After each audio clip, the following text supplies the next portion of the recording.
अष्टावक्र गीता पहला प्रकरण 12वां श्लोक। आत्मा साक्षी विभुः पूर्ण एको मुक्तश् चिदक्रियः। साक्षी है, विभु है, पूर्ण है, एक है, मुक्त है, चिद रूप है अर्थात चैतन्य है और अक्रिय है। आत्मा साक्षी विभुः पूर्ण एको मुक्तश् चिदक्रियः असंगो निस्पृह शांतो भ्रमात् संसारवानिव। आत्मा साक्षी है, विभुता पूर्ण है, माने वैभवशाली है, माने सर्वव्यापक है, पूर्ण है, एकमात्र है, माने अद्वैत है, मुक्त है, चैतन्य स्वरूप है और अक्रिय है। असंग है, वह निस्पृह है। निस्पृह माने तुलना रहित, कामना रहित, ईर्ष्या रहित। शांत है और यह मात्र भ्रम के कारण है कि आत्मा को हम संसार का कोई विषय माने आत्मा को संसारी जैसा समझ लेते हैं, माने आत्मा को कोई वस्तु मान लेते हैं। बहुत कुछ कह गए हैं अष्टावक्र यहाँ पर,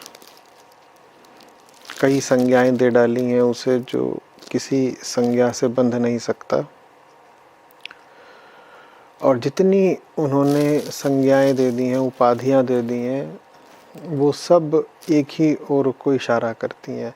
आत्मा साक्षी है। आत्मा साक्षी है माने न वो प्रभाव करता है न वो प्रभावित है,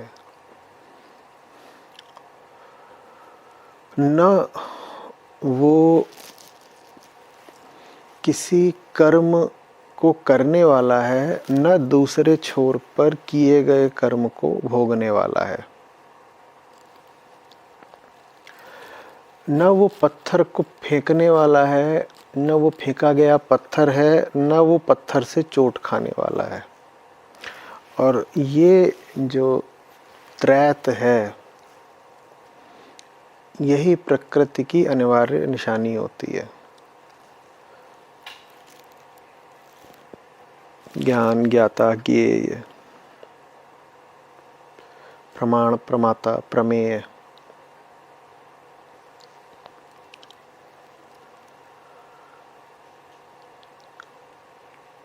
एक होता है विषय, एक होता है विषयेता, और एक होता है उन दोनों के बीच का संबंध। और इन तीनों को ले लो तो उसके लिए एक संयुक्त नाम होता है प्रकृति। और प्रकृति में लगातार होता है समय और घटनाएं। समय बीतता रहता है और समय के हर बीतते क्षण के साथ एक ऊपरी तौर पर नई घटना घटती रहती है। उस घटना में हमेशा ये तीन तत्व पाए जाते हैं।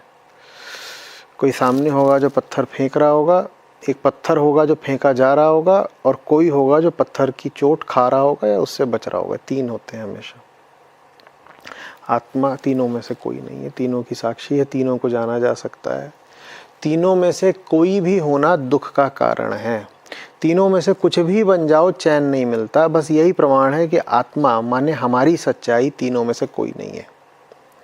ये कोई काल्पनिक बातें नहीं हो रही हैं, ये कोई सिद्धांत का गुब्बारा नहीं उड़ाया जा रहा। जो बात कही जा रही है उसका व्यवहारिक महत्व है, उसका ही व्यवहारिक महत्व है। वो बात अगर नहीं है तो बाकी आपने व्यवहार में, संसार में कितना कुछ भी अर्जित कर लिया हो वो आपके काम नहीं आता। तो मात्र आत्मा का ही व्यवहारिक महत्व है। आप वो व्यक्ति हो जिससे संबंध बनाया जा रहा है तो भी हैं तो आप व्यक्ति ही, और चाहे आप वो व्यक्ति हो जो संबंध बना रहा है तो भी हैं तो आप व्यक्ति ही। दोनों ही स्थितियों में आप अपूर्ण ही रह गए, आपको संबंध बनाने की ज़रूरत ही पड़ गई, आप चैन नहीं पाएंगे। आत्मा दुख का इलाज है, आत्मा चैन की औषधि है, इसलिए आत्मा का साक्षी होना अनिवार्य है। क्या आत्मा को किसी ने देखा साक्षी होते हुए? नहीं, आत्मा को किसी ने देखा नहीं साक्षी होते हुए। पर अगर आत्मा साक्षी नहीं है तो हमसे जिया नहीं जाएगा। बस यही प्रमाण है कि आत्मा को साक्षी होना पड़ेगा। आत्मा को आप कोई कथा भी बोल सकते हैं, पर अगर कोई कथा ऐसी हो कि उसके बिना जीना असंभव हो जाए तो वो कथा है या यथार्थ से भी बड़ा सत्य? सोच समझकर उत्तर दीजिएगा। यदि कोई कथा ऐसी हो जिसके बिना आप जी ही ना पाएं तो फिर उसे कथा बोलें या यथार्थ बोलें या यथार्थ से भी ऊपर की सच्चाई? आत्मा वो सच्चाई है। आत्मा विभु है। विभुता से क्या आशय है? वैभव इसी से आता है, विभुता से आता है। वैभव, ऐश्वर्य, महत्ता माने बड़ा होना, महानता।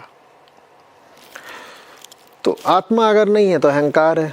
आत्मा माने क्या? अहंकार का ही शुद्ध बुद्ध ब्रह्म माने वृहद रूप आत्मा कहलाता है। आत्मा का ही शुद्ध बुद्ध बृहद रूप आत्मा कहलाता है, अहंकार का ही शुद्ध रूप। तो आत्मा नहीं है तो अहंकार छोटा सा है, वो दरिद्र है, गरीब है ना। और वही अहंकार जब शुद्धता प्राप्त कर लेता है तो अपनी गरीबी, अपनी निर्धनता, अपनी दरिद्रता को छोड़ देता है। उसी को ऐसे कह सकते हो कि आत्मा में वैभव है। आत्मा में वैभव ऐसे आशय ये नहीं है कि आत्मा के पास अरबों करोड़ों रुपए हैं। उससे आशय ये है कि अहंकार के पास करोड़ों अरबों आ भी जाएं वो तो भी गरीब ही रहता है। आत्मा विभु है। इससे आशय ये नहीं है कि आत्मा माने बहुत बड़ी संपत्ति, जमीन जायदाद। इससे आशय ये है कि अहंकार के पास अगर आ भी गया बहुत सारा, वो रहेगा तब भी निर्धन ही। निर्धनता माने पैसे से नहीं मिटती। निर्धनता मिटती है अहंकार के अपनी नियति को पा लेने से। अहंकार की नियति है आत्मा, तब निर्धनता मिट जाती है। आत्मा पूर्ण है। वही एक ही बात है। अभी साक्षी की जो बात करी, विभु की बात करी, अब पूर्ण है, आगे अद्वैत एक बोला है, वो सारी बातें हैं एक ही। आत्मा पूर्ण है। पूर्ण से क्या आशय? अहंकार अपूर्ण है, बस इतना सा आशय है। अहंकार अपूर्ण है और उस अपूर्णता में जिया नहीं जाएगा, जो बात अभी थोड़ी देर पहले बोल रहे थे। तो आत्मा को पूर्ण होना पड़ेगा। आत्मा अगर पूर्ण नहीं है तो अपूर्णता में जियोगे, और अपूर्णता स्वभाव नहीं है। कैसे पता अपूर्णता स्वभाव नहीं है? आकाशवाणी हुई है साहब, अगर अपूर्णता स्वभाव होती तो हम अपूर्णता के साथ भी मस्त होते ना। अपूर्णता में तो हम बिलबिलाते हैं, कराहते हैं, किसी तरीके से पूर्ण होने का साधन खोजते हैं। तो अपूर्णता स्वभाव नहीं हो सकती। आत्मा को पूर्ण होना पड़ेगा। आत्मा एक है। यहाँ क्या बात है? अहंकार छोटा सा होता है, छितराया हुआ होता है, खंडित होता है, और वो पूरी दुनिया में अनेकता, विविधता, खंड मात्र ही देखता है। टुकड़े टुकड़े अहंकार का संसार होता है और उसी संसार में वो दुख पाता है। माने हमारा जैसा भी रोजमर्रा का जीवन है, जो आम आदमी की दशा है, उससे बिल्कुल अलग आयाम में जो कुछ भी है उसको कह दो आत्मा। बस यही सूत्र है, पकड़ लीजिए। आत्मा क्या है? जैसी आपकी दशा नहीं है उसको आत्मा बोलते हैं। अब जैसी आपकी दशा नहीं है से आशय ये नहीं कि आप अपनी दशा को पलट दें तो आत्मस्थ हो जाएंगे, नहीं। जैसी आपकी दशा है आत्मा वैसी भी नहीं है, और जैसी आपकी दशा का विपरीत है आत्मा वैसी भी नहीं है। आत्मा 1 रुपए का सिक्का नहीं है, ठीक है। अब 1 रुपए के सिक्के पर एक तरफ एक मान लो चिन्ह खुदा हुआ है और दूसरी तरफ एक अंक लिखा हुआ है। आत्मा न तो वो अंक है 1 का और न आत्मा दूसरी ओर जो शेरों का चित्र है वो है। आत्मा दोनों में से कुछ भी नहीं है। तो जब कहा जाए कि आत्मा सिक्के का एक पक्ष नहीं है, तो ये नहीं मान लेना कि दूसरा पक्ष है। आत्मा सिक्का ही नहीं है। दुनियादारी में जितने सिक्के चलते हैं, आत्मा उनमें से कोई नहीं है। सब दुनियादारी के सब सिक्कों के दो पहलू होते हैं, दोनों पहलू एक बराबर होते हैं। यही तो सिक्का है। ऐसे देख लो तो एक पक्ष दूसरे तरफ पलट दो तो दूसरा पक्ष है। आत्मा वो नहीं है। आत्मा कुछ और है। क्यों है आत्मा कुछ और? क्योंकि दुनियादारी के सारे सिक्के आप इकट्ठा कर लो तो भी आप रह तो गरीब ही जाते हो ना, और गरीब रह करके दुख पाते हो। दुख से मुक्ति चाहिए तो आत्मा होना पड़ेगा। दुख से मुक्ति चाहिए तो आप जैसा बने बैठे हो उससे बिल्कुल अलग कुछ होना पड़ेगा। उसी अलग हो जाने को, उसी परे हो जाने को आत्मा कहते हैं। परे हो जाने को ही फिर परम भी कहते हैं। परे होना माने परम होना, पर होना, पराया हो जाना, स्वयं से अलग हो जाना। स्वयं में दुख है, स्वयं से अलग होने में ही आनंद है, मुक्ति है। आत्मा मुक्त है क्योंकि अहंकार जिस में रहता है लगातार बंधन में रहता है। सूत्र अगर पकड़ लिया होगा तो अब बात आसान हो रही होगी। आत्मा को मुक्त क्यों बोला? क्योंकि अहंकार बंधन में है। आत्मा क्या है, इस पर बहुत विचार करने की, कल्पना करने की कोशिश बिल्कुल बेकार जानी है। ये देखो अहंकार क्या है। तो आत्मा तो जैसे एक प्रतीक गढ़ा गया है आपको बस ये बताने के लिए, अहंकार शुभ नहीं है। आत्मा के साथ सब वो उपाधियां जोड़ दी गई हैं जो अहंकार के साथ कभी जुड़ नहीं सकती। तो वास्तव में आत्मा वो जिसको ज्ञानियों ने कहा कि कोई उपाधि नहीं दी जा सकती, लेकिन फिर भी हम आत्मा को उपाधि देते हैं सिर्फ ये दर्शाने के लिए कि वो अहंकार से सर्वथा भिन्न है, एकदम पृथक है, आयामगत रूप से अलग है। अहंकार बद्ध है, आत्मा मुक्त है।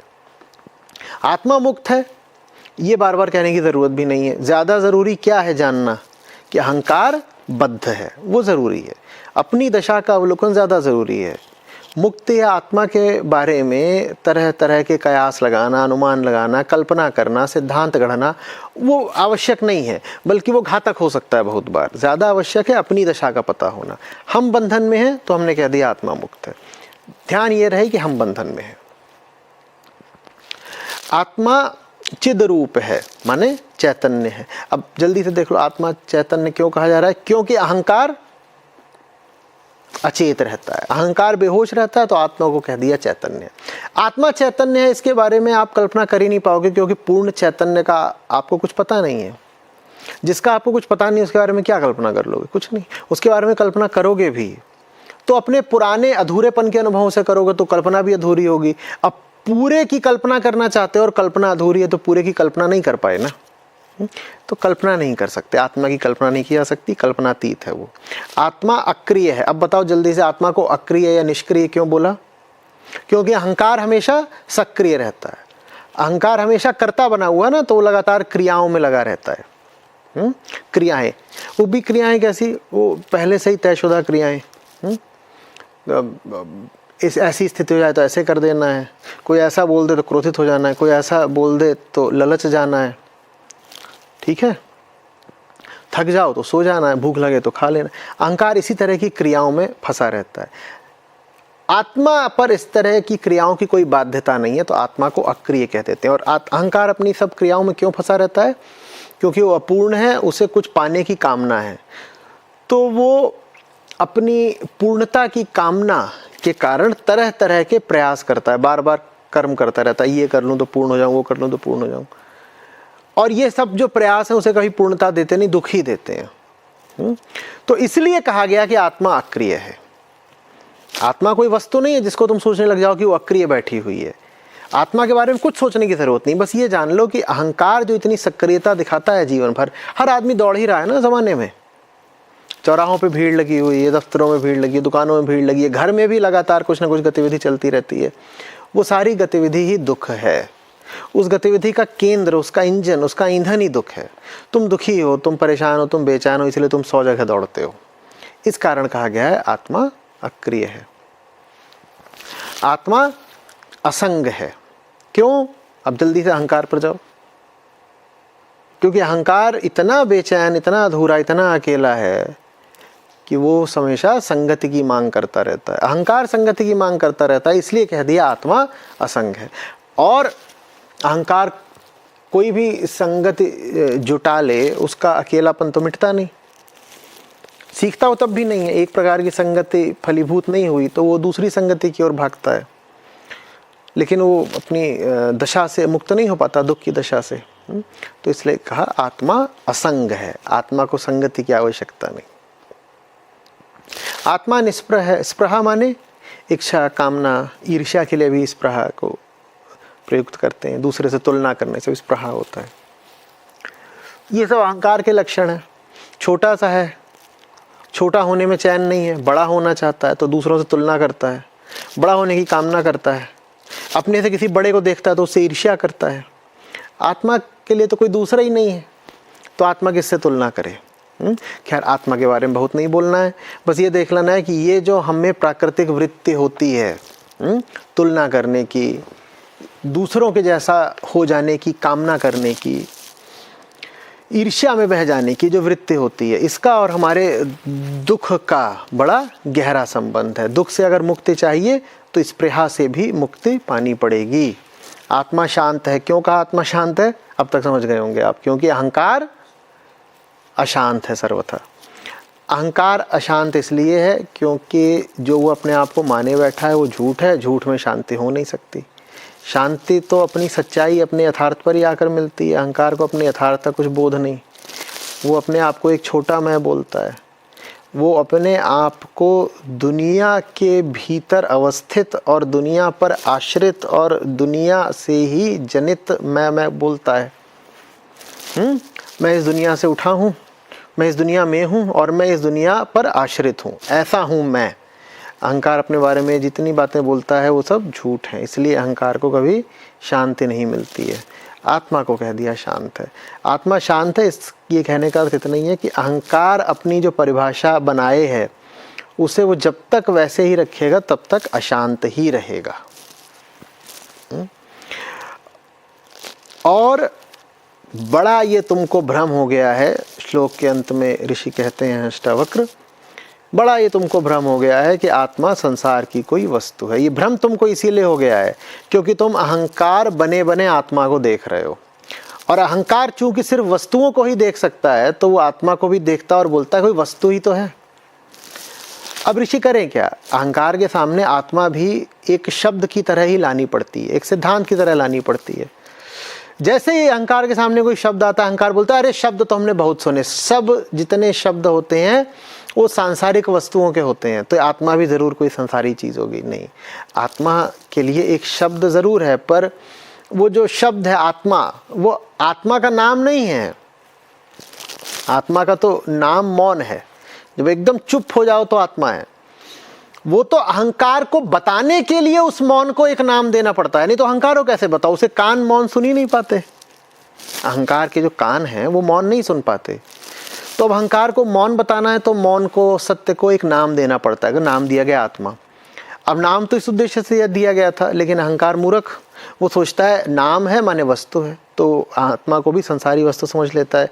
और यही काम तब से चल रहा है और आज तक होता आ रहा है। हम सब ने यही मान लिया है कि आत्मा कुछ होती है, दुनिया की कोई चीज़ होती है आत्मा। तो लोग ऐसे बोलने लगते हैं कि शरीर के भीतर आत्मा होती है, मेरी आत्मा, उसकी आत्मा, अच्छी आत्मा, बुरी आत्मा, मलिन आत्मा, निर्मल आत्मा, इस तरह की बातें सुनिए ना। तो ये सब हमने क्या करा है? सब हमने बिल्कुल वही करा है जो करने को ऋषि अष्टावक्र वर्जित कर रहे हैं। जिस चीज़ को ऋषि भ्रम बता रहे हैं उसी को हम जिए जा रहे हैं। कह रहे हैं आत्मा को संसारी मान लेना ही सबसे बड़ा भ्रम है, और ये भ्रम अहमगत है, और हमने आत्मा को संसारी ही बना रखा है। हमारे लिए आत्मा संसार की ही वस्तु मात्र है।